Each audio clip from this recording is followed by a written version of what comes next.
Live from New Delhi, you're watching DD India News Hour, India's voice to the world. I'm Preeti Kaur. Coming up in the next 1 hour. India's Prime Minister Narendra Modi honoured with Kuwait's the Order of Mubarak, the Great Award.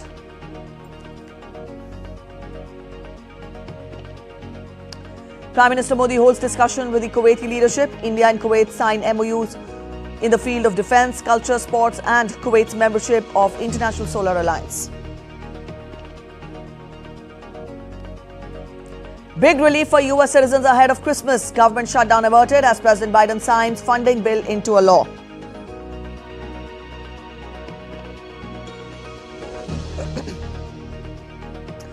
And US carries out series of airstrikes against Houthis in Yemen within hours of Houthis firing a ballistic missile at Israel.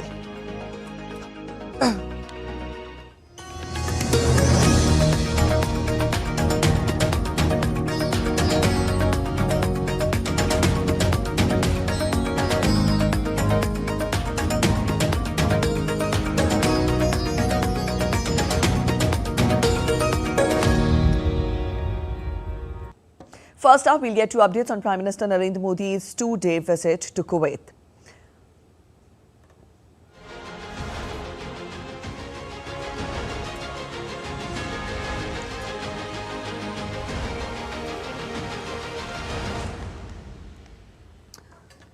India's Prime Minister Narendra Modi engaged in comprehensive discussions with Kuwait's Emir Sheikh Mashal Al Ahmad Al Jaber Al Sabah on Sunday, aiming to strengthen bilateral relations.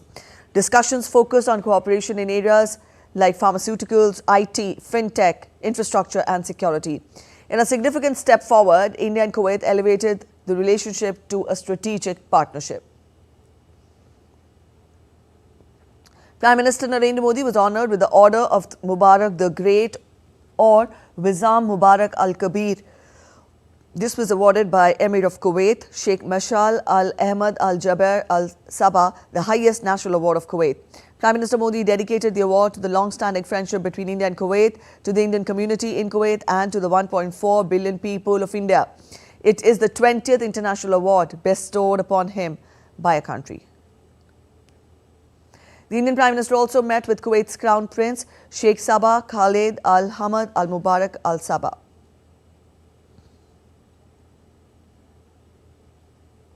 Prime Minister Narendra Modi also held delegation-level talks with the Prime Minister of Kuwait.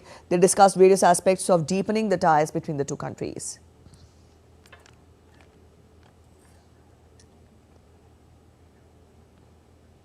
India and Kuwait signed 4 MOUs in various sectors, including defence, culture, sports and Kuwait's membership of International Solar Alliance. An MOU between India and Kuwait was signed on cooperation in the field of defence, while another MOU was signed between the two countries for Cultural Exchange Programme, that is CEP, for the years 2025 to 2029. Both the countries also signed an executive programme for cooperation in the field of sports for the year 2025-28. Another MOU was also signed for Kuwait's membership of International Solar Alliance. Earlier in the day, Prime Minister Narendra Modi was accorded a ceremonial welcome and guard of honour at the Bayan Palace in Kuwait. The Prime Minister was received by his Kuwaiti counterpart, Sheikh Ahmed Abdullah Al Ahmad Al Sabah. Prime Minister Narendra Modi's ongoing visit to Kuwait marks a significant milestone in India-Kuwait ties, being the first visit by an Indian Prime Minister in 43 years.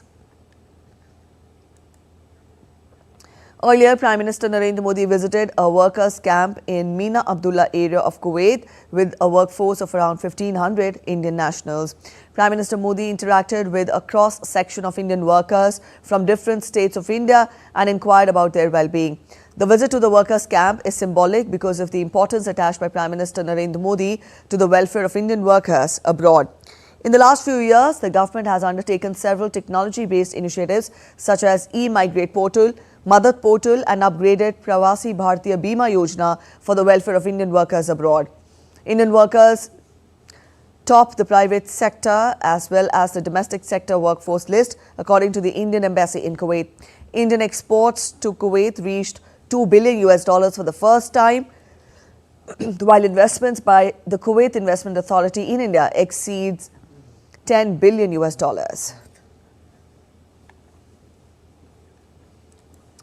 Prime Minister Narendra Modi also addressed a massive gathering of Indian diaspora at a special event named Hala Modi at the Sheikh Saad Al Abdullah Indoor Sports Complex in the city on Saturday. The Indian nationals, representing a cross-section of the community in Kuwait, attended the event. Prime Minister was welcomed by the community with exceptional warmth and enthusiasm. Addressing the Indian diaspora event, Prime Minister Narendra Modi said that India and Kuwait share a relationship rooted in civilization and mutual affection. Bharat और Kuwait का रिश्ता सभ्यताओं का है, सागर का है, स्नेह का है, व्यापार कारोबार का है। भारत और कुवैत अरब सागर के दो किनारों पर बसे हैं। हमें सिर्फ डिप्लोमेसी ने ही नहीं कि दिलों ने आपस में जोड़ा है। Prime Minister Narendra Modi highlighted that Kuwait helped India when it needed the most by providing liquid oxygen to the country. Prime Minister Modi added that India too supported Kuwait during the COVID-19 pandemic by sending vaccines. जब भारत को सबसे ज्यादा जरूरत पड़ी तो Kuwait ने हिंदुस्तान को liquid oxygen की सप्लाई दी।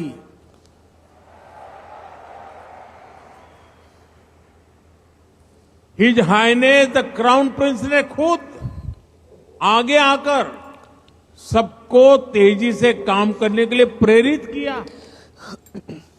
मुझे संतोष है कि भारत ने भी कुवैत को वैक्सीन भेजकर इस संकट से लड़ने का साहस दिया।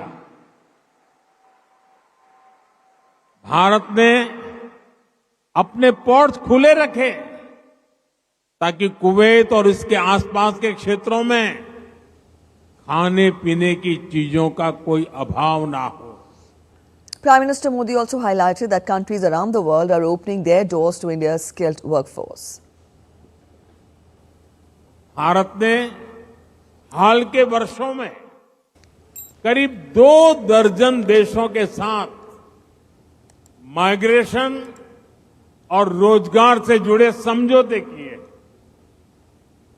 इनमें गल्फ कंट्रीज के अलावा Japan, Australia, France, Germany, Mauritius, UK और इटली जैसे देश शामिल हैं। दुनिया के देश भी भारत की स्किल्ड मैन पावर के लिए दरवाजे खोल रहे हैं। साथियों, विदेशों में जो भारतीय काम कर रहे हैं उनके वेलफेयर और सुविधाओं के लिए भी अनेक देशों से समझौते किए जा रहे हैं। The Indians in Kuwait warmly welcomed the Prime Minister with colourful performances by artists during the community event. Up next, we listen to what they said about meeting Prime Minister of India. Development and the rank of India in the world. For the India is 5th in economy. That's all.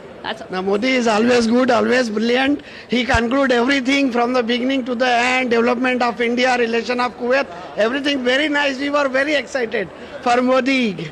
Hip hip hooray! Modi hai to mumkin hai. 43 years, first time he is coming 43 years after 43 years. It's great. Yeah, and the speech is awesome. Yeah, and we are very lucky to see the Modi and his speech, and we are here presently. It's a lifetime achievement. In his Prime Minister Narendra Modi emphasized the strong trade and cultural ties between India and Kuwait during his ongoing visit to the Gulf nation. Speaking to Kuwait's news agency on Saturday, Prime Minister Modi highlighted the steady growth in bilateral trade and the deep-rooted relationship between the two countries. He also described the relationship as both dynamic and historic. Prime Minister Modi highlighted key areas of cooperation such as energy, trade diversification and innovation, while urging businesses and entrepreneurs from both the countries to collaborate further. Prime Minister Modi also noted the significant contribution of the Indian expatriate community in Kuwait, emphasizing their role as a bridge between the nations. External Affairs Minister Dr. S. Jaishankar said that India will not permit others to impose a veto on its choices and stressed that it would act in its interests without being intimidated to confirm. He was addressing an audience virtually in Mumbai ceremony organized by South Indian Education Society, where he was conferred the 27th Sri Chandrasekharendra Saraswati National Eminence Award for Public Leadership. Deep inherent unity of our existence that has allowed diversity to flower in our land. This should never be misportrayed as a negotiation between parts that are actually so integral. Nor can our great nation be projected as an idea. On the contrary, it is a timeless reality and an enduring feature in a changing world. Independence should also never be confused for neutrality. We will do whatever is right in our national interest and for global good without being intimidated to conform. In the final analysis, Bharat can never permit others to have a veto on its choices. The External Affairs Minister also said that India had shown to everyone in the last decade that it had the capabilities, confidence and the commitment to advance development across the board. Our nation and society are poised today at a crucial juncture. On the one hand, the last decade has demonstrated that we have the capabilities, the confidence, and most importantly, the commitment to advance development across broad fronts.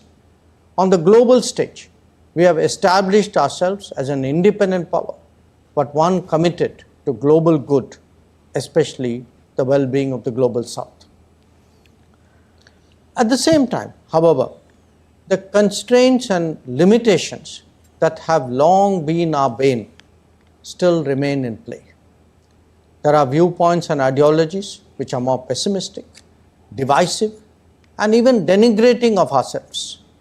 As a democratic polity and a pluralistic society today, as to the course the nation will take in the coming times, both the direction and destination would depend on our identity as a people, our convictions as a society, and our vision as a nation.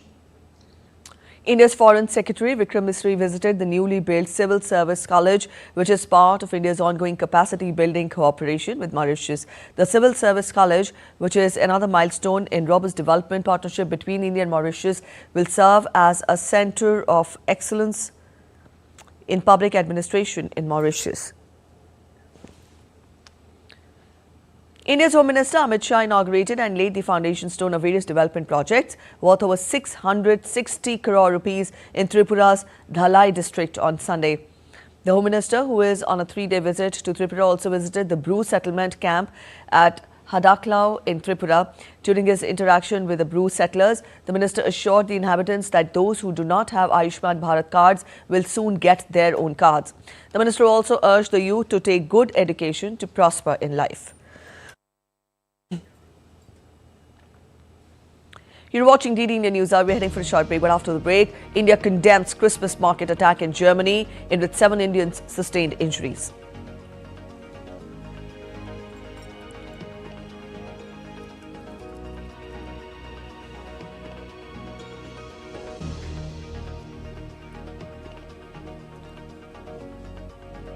Four killed in a helicopter crash at a Turkish hospital. Russia claims striking Ukrainian ammunition depot, while Ukraine reports repelling the attacks.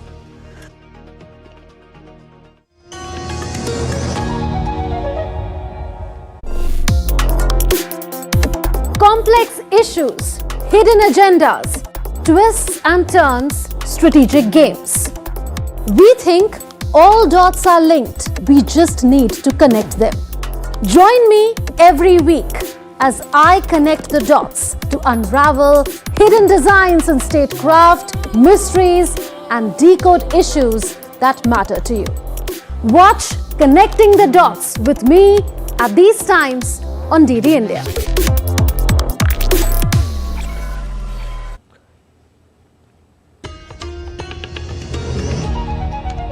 Welcome back after the break. You're watching DD Indian News Hour. India has condemned the attack in Magdeburg, Germany, calling the incident horrific and senseless. In a statement, the Ministry of External Affairs said that several precious lives have been lost and many have been injured, adding the Indian mission is in contact with Indians who are injured as well as their families and rendering all possible assistance. The incident occurred on Friday evening when a car rammed into a crowded market, which was full of shoppers buying things for Christmas. Meanwhile, German authorities have identified a Saudi man as the suspected driver in a car ramming attack at the Christmas market in Magdeburg, which killed 5 people. The suspect is a 50-year-old Saudi psychiatrist, Talib Jawad al-Abdul Mohsin, who has lived in Germany for almost 2 decades and was arrested at the scene, ending a bloody attack that injured hundreds in just 3 minutes. The motivation of the suspect may have been disgruntlement with the way Saudi Arabian refugees are treated in Germany, as per a prosecutor. City officials further announced that the Christmas market will remain closed this year. Meanwhile, Magdeburg residents laid flowers in memory of the Christmas market attack victims on Sunday. A 9-year-old child and 4 adults were killed in the attack. Italian Prime Minister Giorgia Meloni on Sunday called for the European Union to protect its borders from threats of illegal immigration.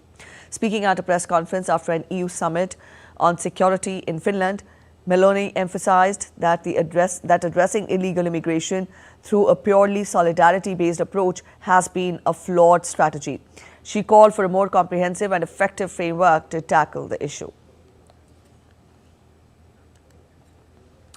In the latest from the ongoing conflict, Russia claimed that its forces struck military ammunition depot in Ukraine, armored vehicles and self-propelled artillery on Saturday. The Russian Defense Ministry also announced the control of 1 more settlement in Ukraine. Meanwhile, the General Staff of the Ukrainian Armed Forces said the military successfully repelled the multiple Russian offensives. According to the officials, as of Saturday afternoon, the Ukrainian forces had engaged in over 100 fights with Russian forces. Earlier on Saturday, Kyiv launched a significant drone attack on the Russian city of Kazan, located 1,000 kilometers from the border, prompting a temporary suspension of operations at Kazan International Airport. The airport has now reopened. Meanwhile, the Russian Defense Ministry claimed to have taken control of the Kostiantropolski in the Donetsk region of eastern Ukraine. We get to more in this report. In a chilling sight, a major attack was experienced by Russian city of Kazan on Saturday, with 8 drone strikes targeting high-rise buildings. The strikes reportedly occurred in rapid succession, which flew into the multi-story buildings. The drones damaged buildings in Kazan with a population of more than 1.3 million people. No casualties were reported. Russia's defense ministry accused Ukraine of targeting civilian infrastructure in Kazan, adding that 6 drones were neutralized. Following the attack, Russian Civilian Aviation Authority temporarily suspended the airport operations in Kazan. Authorities have also cancelled major public events in the region. Meanwhile, in another development, Russia's defense ministry said that its troops have captured a new village near the key city of Kurakov in eastern Ukraine. Ukraine said on Friday that a Russian drone hit a Kharkiv apartment block, leaving at least 6 people wounded, while Russia blamed Ukraine for firing US-supplied rocket systems on a small town in the Kursk region, killing 5 and wounding 12 others. As the Russia-Ukraine conflict enters its 33rd month, both the sides are launching near-daily attacks with drones in an effort to exhaust and weaken each other's air defenses. Ayushi Bhatnagar's report for DD India. At least 4 people were killed after an ambulance helicopter crashed into a hospital in southwest Turkey due to heavy fog on Sunday. No injuries were reported inside the building and the cause of the accident is under investigation.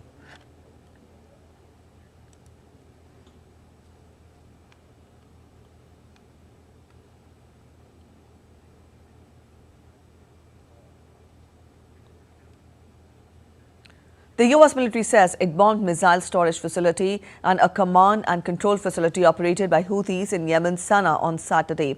US Central Command forces said the attack aimed to suspend Houthi operations such as attacks against US Navy warships and merchant vessels in the southern Red Sea, Bab al-Mandeb and Gulf of Aden.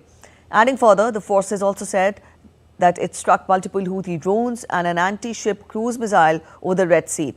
The attack came within hours of the Houthis firing a ballistic missile at Israel, which injured more than a dozen people in a Tel Aviv park. Syria's new rulers have appointed Murhaf Abu Qasra, the key leader in the uprising that ended Bashar al-Assad's rule, as defense minister, an official source said on Sunday. Abu Qasra is a senior leader in Hayat Tahrir al-Sham, the Islamist group that spearheaded Assad's recent ousting. The announcement follows intense discussions led by Syria's de facto leader Ahmed al-Shara on shaping the nation's military future. Prime Minister Mohammed al-Bashir vowed to rebuild the defense ministry with rebel factions and defectors as Syria begins a fragile 3-month transitional phase. A tragic traffic accident was reported in Brazil on Sunday, where a bus with 45 passengers on board collided with a truck on Sunday. The accident took place in the Brazilian state of Minas Gerais. According to the officials, 38 people have died, while the others injured remained in critical condition after being transported to a local hospital. However, the cause of the accident is yet to be known and a probe is underway. Initially, firefighters reported the bus had a tire blowout, causing the driver to lose control before colliding at around 4 a.m. local time with an oncoming truck. A charity event turned into a bane for Nigerians on Saturday after 2 major stampedes due to excessive crowd led to deaths of multiple people. In the state capital Abuja, at least 10 people died and many more were injured in a scramble to receive gifts of charity being distributed by the Holy Trinity Catholic Church. While in Anambra State, a crowd crush occurred after a member of the community offered gifts including rice, vegetable oil and money. The 2 accidents came days after another such stampede in Africa's most populous country. This is amidst a growing trend by local organizations, churches and individuals to organize charity events ahead for Christmas as the country struggles with the worst cost of living crisis in a generation. Now we take a look at other stories making it to the headlines from across the world. Spain's traditional Christmas lottery draw began in Madrid's Royal Theatre on Sunday.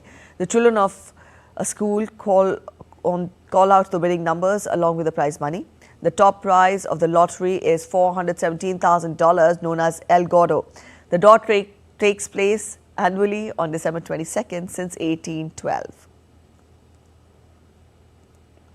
New York City on Saturday saw its first measurable December snowfall since 2021, with some areas receiving 3 to 4 inches of snow. In upstate New York, a lake-effect snowstorm earlier in the week dumped 2 to 3 feet of snow in Lakeview area near the Canadian border. And the 26th edition of the Harbin Ice Snow World has officially opened for visitors in Harbin, China.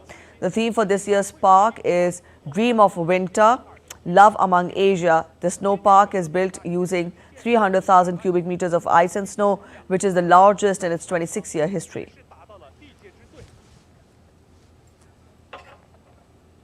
Indian Film Festival honouring Raj Kapoor's legacy has kicked off in Moscow. RT correspondent Anastasia Volodina reports from the event. From the heart of the Russian capital and across to New Delhi, the Indian Film Festival has officially kicked off in Moscow, celebrating not only the magic of Indian cinema, but the timeless legacy of Raj Kapoor, the legendary producer, film director and actor, celebrating the 100th anniversary of his birth. This year's film festival is being held at Moscow's iconic Illusion Cinema. Over 3 days, the festival will showcase 6 diverse films organised by the Indian Embassy, the Russian Ministry of Culture and other government bodies. It honours the best of Indian cinema across multiple genres. The event is a spectacle of the diverse array of national award winners, regional gems and cutting-edge independent films. all underscoring the universal power of storytelling to break through geographical, cultural and linguistic divides. The festival will also feature renowned film personalities and performers and include panel discussion on the cooperation between Russia and India in film production, where producers, studio heads and film distributors from the two nations will take part. Most of the actors in India, those who are trained actors or even untrained actors in drama school, we all have been inspired by Chekhov, Gorky, Tolstoy. So I'm very glad to be here in Moscow for the first time. As far as Russian cinema is concerned, it has made everything. The theories of filmmaking came from Russia, be it Pudovkin, Eisenstein, Tarkovsky, one of my favorite filmmakers. They all came from here. The Indian Film Festival kicked off with a vibrant opening ceremony celebrating the day 100 years ago legendary actor and director Raj Kapoor was born. The event featured the unveiling of a book honouring him titled The Master at Work, as well as screening of one of his acclaimed films and a mesmerising performance by the Moscow Conservatory Chamber Choir, all paying tribute to the enduring legacy of Kapoor's cinematic genius. Raj Kapoor's films, with their emotional depth and unforgettable music, have resonated not only with audiences in India, but transcended cultural boundaries, as his distinguished roles and direction have left an indelible mark on the world. Indian movies have always been very popular in earlier Soviet Union, now Russia. And all Indian blockbusters, most of Indian movies are released here with Russian subtitles on a regular basis. A number of cinema halls show Indian movie very regularly. We promote that. The Indian Film Festival salutes both the magic of Indian cinema and the enduring legacy of Raj Kapoor, proving the universal power of storytelling.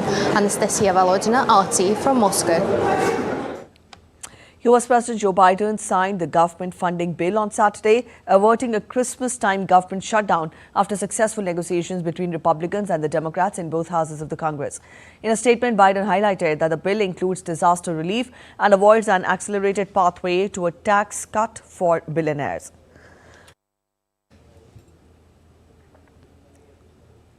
The package had earlier...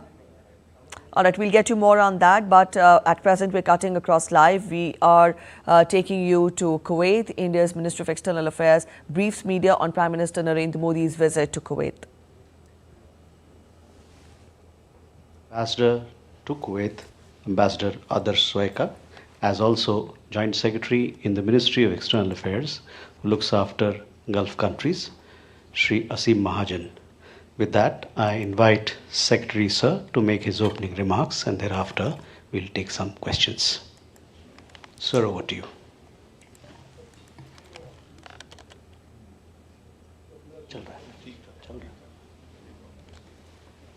Okay, thank you, Randir. Good afternoon, all of you. It's a great pleasure to be here and to meet all of you today to brief you about the visit of the Honorable Prime Minister of India, Sri Narendra Modi, to Kuwait. As you are all aware, Honorable Prime Minister Sri Modi arrived in Kuwait on the morning of 21st December, that is yesterday. This is the first visit by an Indian Prime Minister to Kuwait in 43 years. At the airport, the Prime Minister was received by His Excellency Sheikh Fahad Yusuf Saud Al Sabah, the first Deputy Prime Minister, Minister of Defence and Minister of Interior of Kuwait. Also present were the Minister of Foreign Affairs of Kuwait, the head of Diwan of the Prime Minister and other senior officials of the Kuwaiti government to welcome the Honorable Prime Minister. Upon his arrival at the hotel, he was warmly welcomed by the Indian diaspora in Kuwait, and their numbers are around 200. Friends, today morning, Prime Minister was given a ceremonial welcome at the Bayan Palace and a guard of honor accorded to him. He called on the Amir of Kuwait thereafter, His Highness Sheikh Mashal Al-Ahmed Al-Jabbar Al-Sabah. This was the first meeting between the two leaders. They recalled the strong historical and friendly ties between India and Kuwait and reaffirmed their full commitment to further expanding and deepening the bilateral cooperation. In this context, they agreed to elevate the bilateral relationship to a strategic partnership. Prime Minister thanked His Highness the Amir for ensuring the well-being of over 1 million strong Indian community in Kuwait. His Highness the Amir also expressed appreciation for the contribution of the large and vibrant Indian community in Kuwait's development. Prime Minister also congratulated His Highness the Amir for successful holding of the GCC summit earlier this month. Friends, I would like to also inform you that His Highness the Amir conferred the order of Mubarak al-Kabeer on the Prime Minister of India. This is the highest award of the state of Kuwait. The Honorable Prime Minister thanked the Amir for this gesture and conveyed that he was accepting this award on behalf of 1.4 billion Indians. Thereafter, Prime Minister today met His Highness Sheikh Shaba Al Khalid Al Hamad Al Mubarak Al Sabah, the Crown Prince of the state of Kuwait. Prime Minister had earlier met the Crown Prince on the margins of the United Nations General Assembly session in September this year. The leaders acknowledged that the bilateral relations were progressing well and welcomed their elevation to a strategic partnership. The Prime Minister also expressed confidence that the India-GCC relations will be further strengthened under the presidency of Kuwait.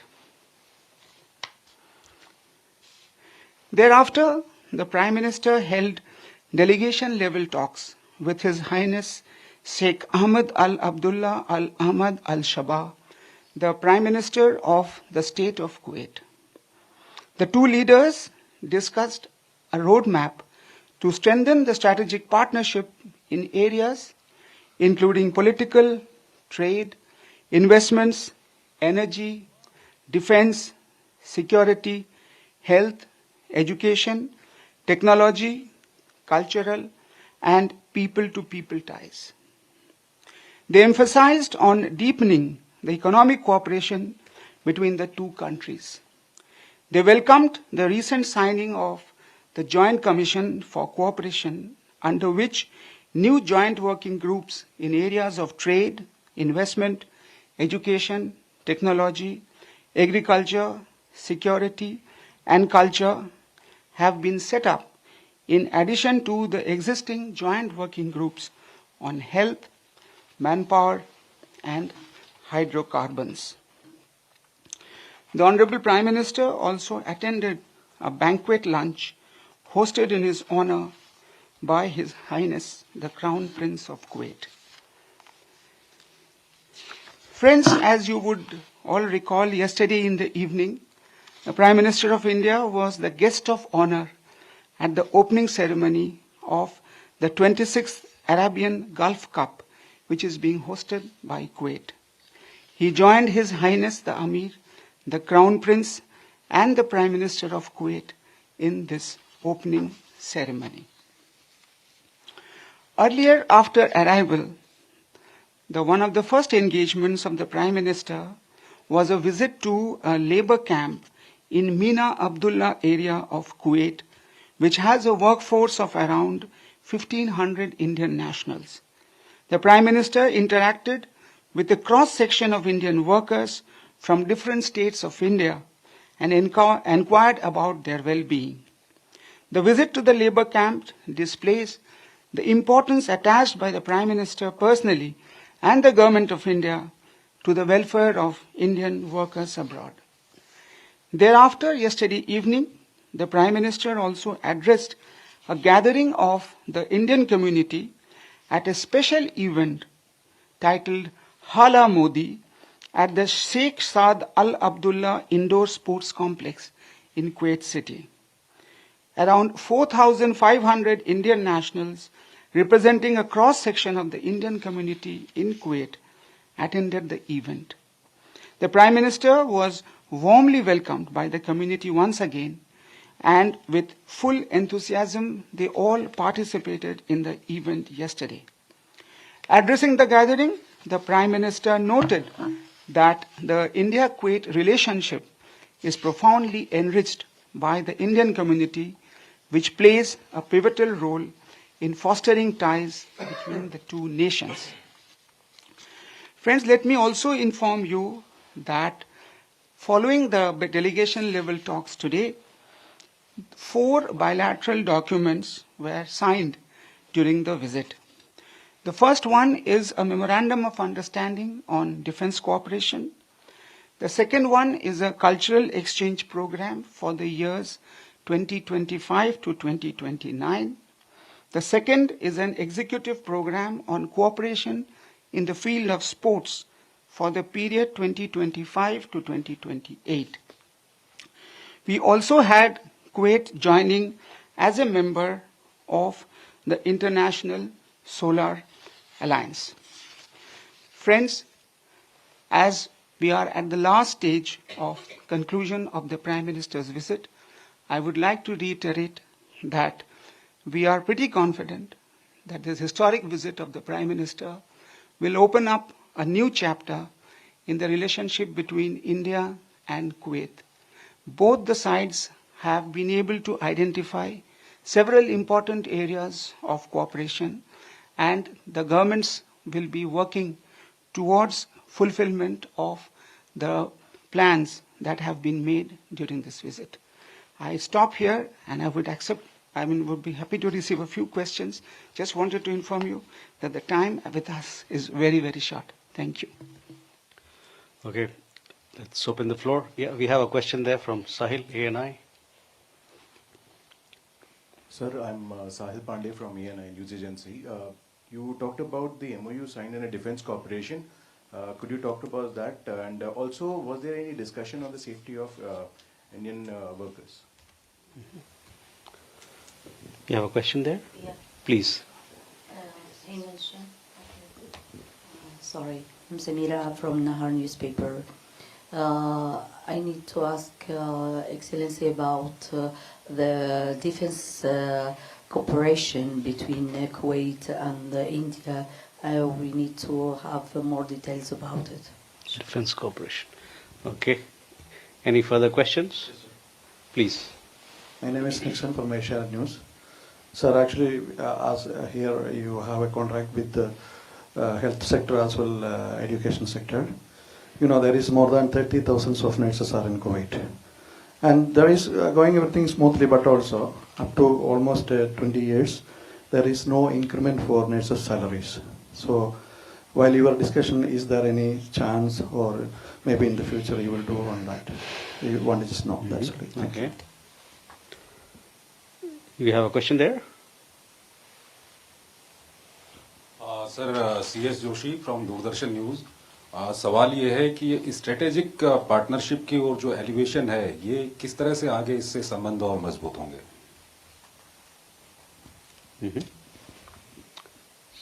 You have a question? Okay, please. I'm Paul Francis from the Arab Times. Was anything discussed about the pharmaceuticals? Pharma. Okay.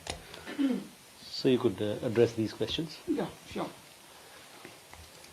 Okay, let me first of all talk about the MOU between India and Kuwait in the field of defense cooperation. This MOU will institutionalize the bilateral cooperation in the areas of defense. The key areas of cooperation would include training, exchange of personnel and experts, joint exercises, cooperation in defense industry, supply of defense equipment, and collaboration in research and development. So this summarizes it.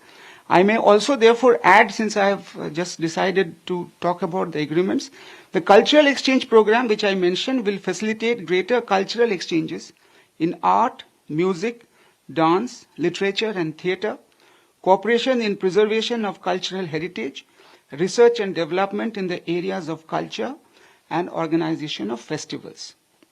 The executive program for cooperation in the field of sports, let me mention, will strengthen bilateral cooperation in the fields of sports between India and Kuwait by promoting exchange of visits of sports leaders for experience sharing, participation in programs and projects in the field of sports, exchange of expertise in sports medicine, sports management, sports media, sports science, among some of the areas that we have identified.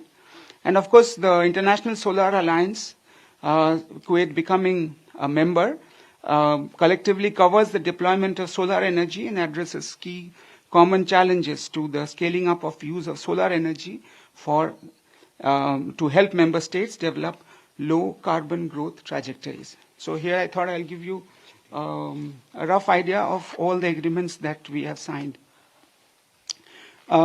Regarding the health and education sector, see, both the sides, acknowledged the important contribution that our Indians are making in the Kuwaiti economy. The Prime Minister thanked the honorable leadership of Kuwait, the Amir, the Crown Prince, as well as the honorable Prime Minister, for taking care of the large Indian diaspora, which is around 1 million today.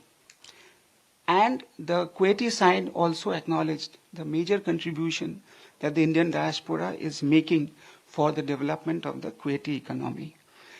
The issues like sector-specific on health, on education, we have separate working groups that have been set up.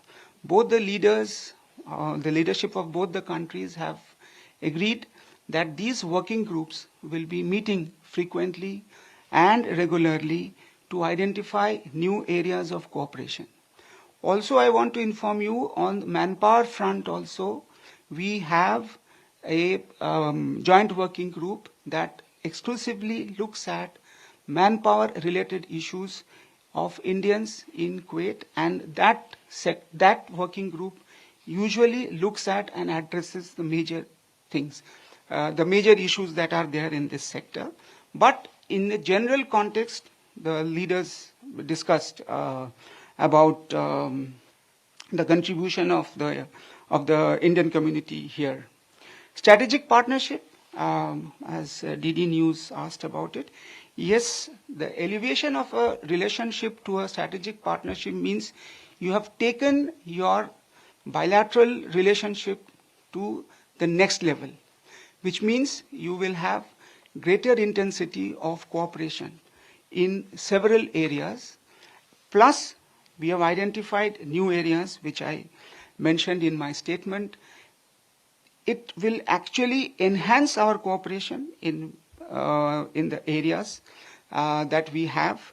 We will identify new areas of cooperation between the two countries, and you will see more intensification of exchanges and visits in the coming days to materialize whatever has been planned in by the leaders of both the countries. Pharmaceuticals, yes, as I mentioned, health and pharmaceuticals is one important area which both the sides have identified for cooperation, and that could include investments by the Kuwaiti side in India or expansion of the trade basket to increase pharmaceutical exports also from India. So pharma would continue to be one of the important sectors of cooperation between our two countries. Thank you. One last question, sir. Sir, west Asia में जो conflict चल रहे हैं, इसको लेकर के कोई top leadership के साथ बातचीत में कहीं पे कोई इस तरह का Anything further? I think, sir, sorry? Okay, the question was whether the issue of the conflict in West Asia discussed between the leaders. Sir. That's it. See, in general, the two sides discussed cooperation between India and the Gulf Cooperation Council, which is now Kuwait is the chair. And we had the recent strategic dialogue between India and GCC at the level of the Minister of External Affairs in the month of September. Now Kuwait has taken over the chairmanship of GCC. The Honorable Prime Minister congratulated the Kuwaiti leadership, and we look forward for a very intense cooperation between India and the GCC through Kuwait's chairmanship of the Gulf Cooperation Council. So that was the main factor for discussion during this visit. So, with that, ladies and gentlemen, we come to the close of this press briefing. Thank you very much for your participation.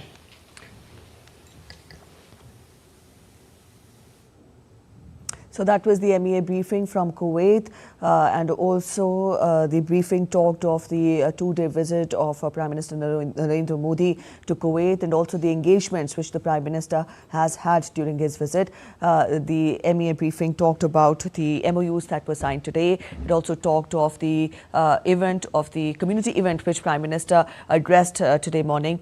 It also gave a gist of the Prime Minister's day yesterday, and also the MEA briefing paid focus on the award of honor which was bestowed upon Prime Minister Narendra Modi by the Kuwaiti leadership, and also the MEA briefing summed up the engagements of the Prime Minister and how the MOUs in different areas, in different sectors will further help and deepen the relationship between India and Kuwait.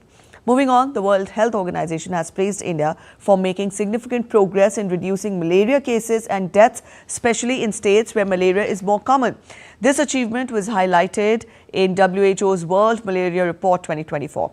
According to the report, malaria cases in India dropped from 6.4 million in 2017 to around 2 million in 2023, a huge 69% reduction.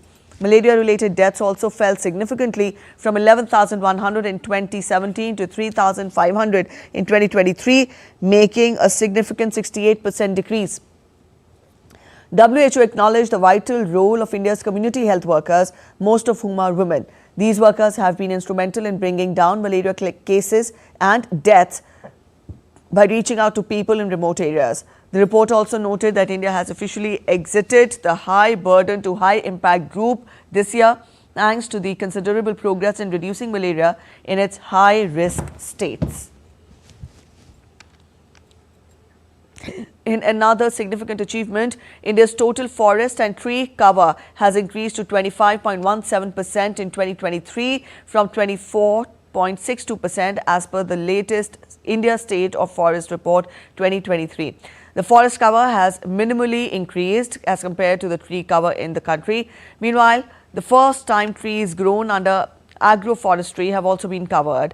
States that added forest and tree covers are Chhattisgarh, Uttar Pradesh, Odisha, Rajasthan and Jharkhand, and states which reduced its forest and tree covers are MP, Karnataka, Nagaland, Bihar and Tripura. The report estimates of growing stock, the extent of trees outside forests, mangrove cover, bamboo resources and assessment of forest carbon stock. Several northern cities in India woke up to a chilly morning on Sunday as winter tightened its grip.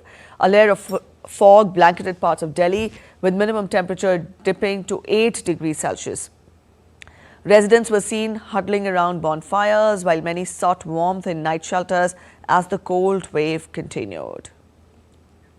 In Rajasthan, dropping temperatures disrupted daily life. Ajmer woke up to foggy conditions with a minimum temperature at 11 degrees Celsius. Meanwhile, Srinagar in Jammu and Kashmir recorded its coldest night with temperatures plunging to minus 3.2 degrees Celsius. The icy conditions have even caused parts of Dal Lake to freeze. You're watching DD India News Hour. Up next, a short break, but after the break, Indian cricket team clinches under-19 Women's Asia Cup trophy for the second time.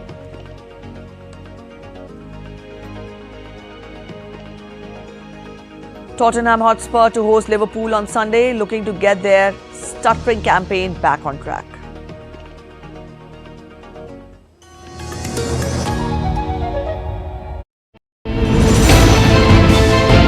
geopolitics and trade deals, economic challenges amid development, hard work and the path to prosperity. It's the economy always. Between walkers, money is what money does and says. Supply creates its own demand. Between the bulls pulls and bears tears. When supply chains globalization and India rises to the podium, we'll get you centered with the economic brief at 8 p.m. every Thursday on DD India.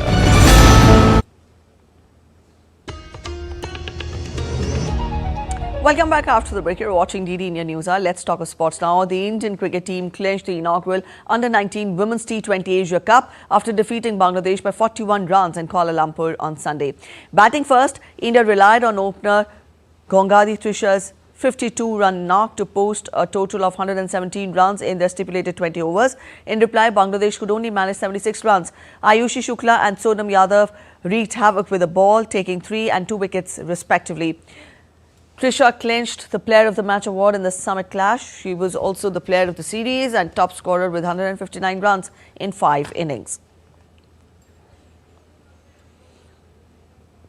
Indian pace bowler Akashdeep played down concerns over skipper Rohit Sharma's knee injury ahead of their 4th test against Australia starting December 26th. The batsman was hit on his left knee during a practice session at the Melbourne Cricket Ground and looked in discomfort. The 37-year-old received care from a physiotherapist and had an ice pack strapped to his leg. The 5-match series is logged at 1 each ahead of the Boxing Day clash. The Indian skipper has been struggling for form since returning to the team. England's all-rounder Ben Stokes has been ruled out of the next year's Champions Trophy tournament in Pakistan and White Ball Tour of India. The 33-year-old was not considered after damaging a hamstring during 3rd test against New Zealand recently. He previously missed the home series against Sri Lanka and the 1st test in Pakistan due to injury. The team management have decided against risking Stokes as England play a 5-match test series against India at home in June next year. Key batsmen Joe Root and fast bowler Mark Wood have returned to the ODI side. Tottenham Hotspur will host Liverpool at the Tottenham Hotspur Stadium on Sunday, looking to get their stuttering campaign back on track. Tottenham Hotspur are coming into the game against Liverpool on the back of a victory over Manchester United in the EFL Cup. On the other hand, Liverpool are on top of the league table and they will look to extend their gap with the title rivals. The Reds have drawn their last 2 Premier League games and they will be desperate to get back to winning ways. Liverpool cannot afford to keep faltering if they want to win the Premier League title this season. Southampton named Ivan Juric as the manager on an 18-month contract with the job of ensuring Premier League survival after Russell Martin was sacked earlier this month. Southampton, who have 5 points from 16 matches, are without a win in their last 7 games in all competitions and stand 7 points adrift of the safety zone. They visit mid-table Fulham on Sunday and it will be the first time Juric has managed a club outside Italy. He faces the difficult task of reviving Southampton's failing side, with the club scoring only 11 goals in 16 matches. Christmas festivities are in full swing across the globe with unique celebrations spreading holiday cheer. Santas are bringing in smiles in a unique way. Take a look.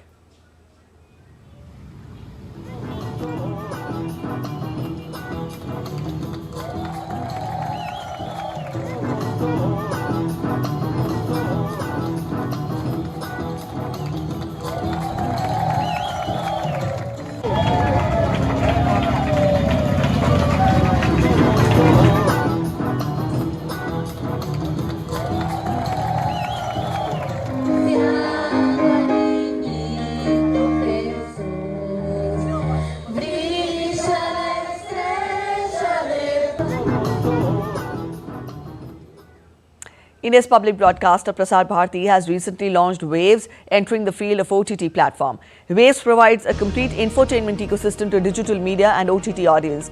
If you also want great content for free, then download Waves today. That's it in this edition of DD India News Hour, but let us know your thoughts on the news of the day. For those of you on the go, you can get all the latest news and updates from India and across the world on the DD India mobile app.